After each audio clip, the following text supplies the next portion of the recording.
Alors autant hier soir les amis, on a eu droit à un très bon spectacle entre Gérone et l'Atlético Madrid avec une victoire 4-3 de Gérone qui continue en tout cas sa marche en avant et de batailler pour le titre contre le Real Madrid, reléguant l'Atlético Madrid finalement au poste de figurant et les mettant quasiment hors course de la Liga avec 10 points de retard. Le Barça ce soir a failli faire la même chose contre Las Palmas. Du moins le Barça ce soir a fait un match absolument catastrophique. Le Barça aujourd'hui... Et je dis pas ça uniquement parce que je suis un supporter du Real Madrid, mais le Barça, que ce soit individuellement ou collectivement, dans la production du jeu, l'envie, l'efficacité et la solidité, c'est de la médiocrité absolue.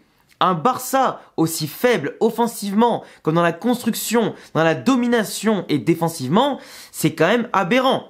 Un Barça qui n'a aucune assurance, un Barça qui n'a aucune stabilité, qui n'a aucun équilibre, qui certes n'a pas Ter Stegen, n'a pas Pedri, n'a pas Gavi, mais tout le reste, tous les joueurs sont là. Et pourtant, ça ne crée absolument rien.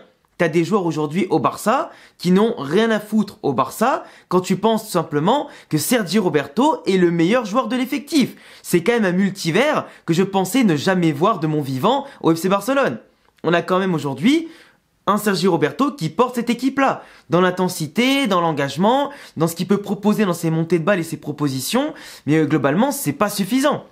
C'est clairement pas suffisant. Comment tu peux m'expliquer aujourd'hui que le Barça gagne ce match par un but chanceux entre le défenseur qui dégage en tout cas le ballon dans la gueule de Lewandowski, ça tombe comme par hasard dans les pieds de Ferran Torres devant le gardien, et le deuxième but, c'est un penalty qui a été offert par l'arbitre ultra généreux. Et aujourd'hui, je suis désolé, que vous soyez supporter du Real, du Barça ou n'importe qui, mais personne ne peut dire que ce penalty à la 90e minute et quelques, il est mérité. La balle, certes, elle arrive dans la cage quasiment vide, Gundogan il veut y aller, mais la poussette elle est tellement minime, tu peux pas siffler penalty là-dessus. Gundogan on sait très bien que c'est un joueur vicelard de base, il exagère sa tombée. Tu peux pas siffler un penalty là-dessus. Si tu siffles le penalty là-dessus, frérot, toutes les poussettes tu siffles penalty.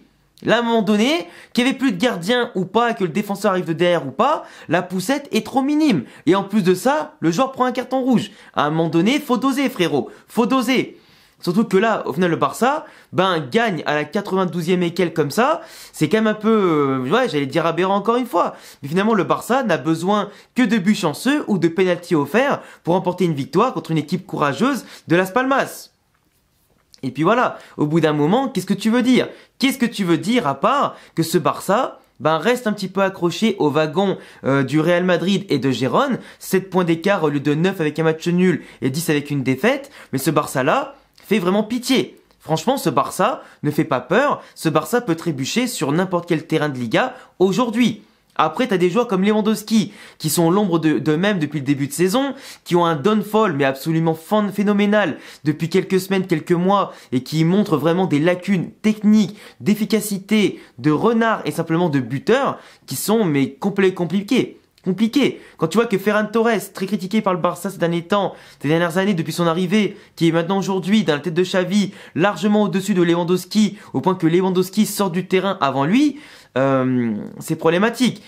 Que tu as des joueurs comme Rafinha, des Joao Félix par exemple, qui sont certes rapides, techniques, etc., mais qui ne font jamais la différence, qu'ils soient titulaires ou en sortie de banc. Rafinha aujourd'hui, il a été déséquilibrant, il a fait des appels, il a fait des tentatives à chaque fois de frappe intéressantes, mais souvent il était hors jeu. Souvent il forçait les frappes, souvent il était pas en bonne position, il tire quand même. Joao Félix, à part déborder, etc., à chaque fois ses passes, elle trouvait pas preneur, donc c'est quand même compliqué.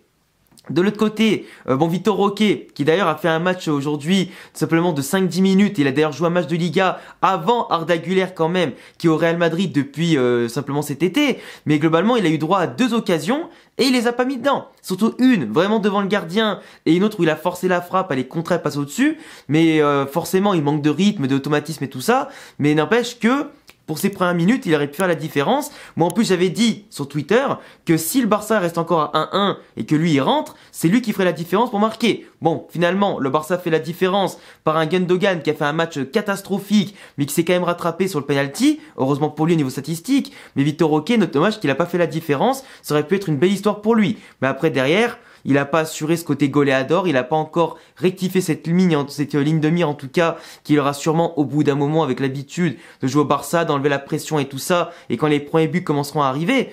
Mais sinon, le Barça aujourd'hui, que ce soit techniquement, offensivement, etc., ça a la rue. Frenkie de Jong, il a fait un très bon match dans l'activité, la récupération, la construction, mais quand tu n'as pas Gavi, que tu n'as pas Pedri devant toi, que Gundogan fait un mauvais match et que tu as quand même à côté de toi un très bon Sergio Roberto dans l'activité, et pour les combinaisons, il faut absolument que tu arrives à dépasser cette fonction. Frenkie de Jong, pour son talent et sa capacité en tout cas à faire la diff en général, qu'on l'a connu à l'Ajax Amsterdam, comme on l'a connu avec les Pays-Bas par exemple, là avec le Barça, aujourd'hui, en ayant plus de leadership à son compte, il doit encore plus faire la différence. Il doit encore plus dépasser sa fonction. Parce que ces passes vers l'avant, ces transversales, etc., elles sont très bonnes. Surtout dans le bon timing, etc. Ce sont les attaquants, d'ailleurs, qui sont pas dans le bon timing. Souvent hors jeu, etc.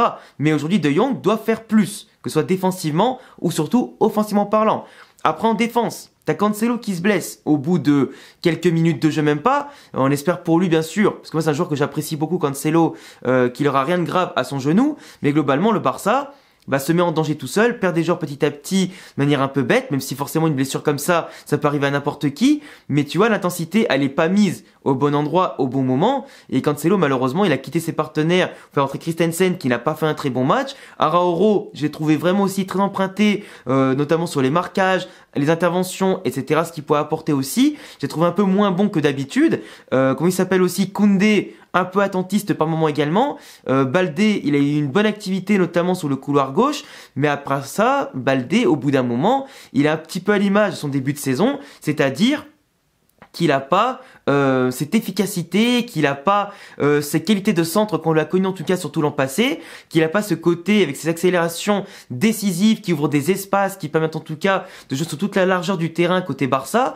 Et je trouve que ce Baldé-là, certes, il a montré des choses intéressantes, surtout dans la première heure de jeu, mais après, il s'est vite éteint pour retomber dans ses travers. Et c'est un peu dommage. Mais sinon, Las Palmas, tu vois, avec une organisation, en mettant un peu de physique, en ayant des joueurs comme Ravi Munoz au milieu de terrain, qui aussi techniquement ressortaient proprement le ballon, avec des joueurs devant comme les Sandro et aussi Mounir, les anciens du Barça, qui ont foutu le bordel dans la défense du Barça, qui ont fait la différence sur le premier but avec un Iñaki Peña au cage, qui n'est pas un Ter Stegen, c'est sûr, mais qui fait aucun effort sur la passe qu'il aurait dû normalement intercepter en sortant plus tôt. Mais Mounir en tout cas qui célèbre son but, et il a bien raison vu le nombre de fois en tout cas, du moins vu le nombre d'années où il est parti du Barça, mais globalement il a montré une intervention rapide et subtile avec une très belle passe de Sandro sur le centre, mais globalement si Las Palmas avait eu quelques joueurs de plus avec un peu plus de qualité qu'à Mounir par exemple, ils auraient pu marquer mais facile 2 ou 3 buts en première mi-temps. Las Palmas avait tiré 6 à 8 fois je crois avant que le Barça ne tire qu'une fois. Aujourd'hui, si Las Palmas était un peu meilleur, avec un peu plus de talent et d'intensité et pourquoi pas de volonté de vraiment se jeter vers l'avant dès le départ et de monopoliser le ballon et le contester au Barça, franchement, je parle pas forcément d'avoir une équipe comme Gérone, mais une équipe un peu plus solide, qui aurait pu avec plus d'assurance mener de 2 ou 3 buts au score avant que le Barça marque son premier but. C'est un peu dommage. Après le Barça, voilà, c'est une équipe qui a quand même de l'expérience et du talent, qui a su remonter au score sur une équipe qui de base misait au minimum sur un nul en tout cas à domicile. Mais un Barça comme ça, c'est quand même très très faible. C'est très très faible, c'est inquiétant pour les supporters du Barça. Heureusement qu'en Ligue des Champions, ils ont pioché cette année un très petit Napoli, qui devrait normalement pas leur poser de gros problèmes aller comme retour, même si avec le Barça en Coupe d'Europe ces dernières saisons, on n'est pas à l'abri d'une disaster class encore une fois. Mais franchement, cette qualité de jeu, le Xavi Ball, c'est vraiment tout sauf respectable. Vraiment. Et encore plus quand l'arbitre, forcément, il t'aide un petit peu avec un penalty plus que généreux. Je dis pas qu'à 100% pas penalty, mais à 90%, 95%, ça se siffle pas tout ça, et encore moins au carton rouge derrière. Enfin bref, aujourd'hui le Barça n'a été plus que discutable. Dites-moi en commentaire quel est votre trump du match et globalement vos impressions sur ce Barça-là. N'hésitez pas les frérots à vous abonner, cocher la cloche, mettre un petit pouce bleu et me follow avec tous les réseaux en description. Désolé pour mon manque de voix, etc. et manque de souffle en général. Je suis assez malade aujourd'hui, du coup je galère quand même à faire la vidéo d'une seule traite pour être tranquille après. Mais en tout cas voilà, merci à tous ceux qui m'ont écouté aujourd'hui. Et vous êtes supporters du Real ou du Barça, tout le monde est le bienvenu sur la chaîne YouTube, car on partage avant tout la même passion. Prenez soin de vous, passez une bonne soirée et à bientôt. Ciao!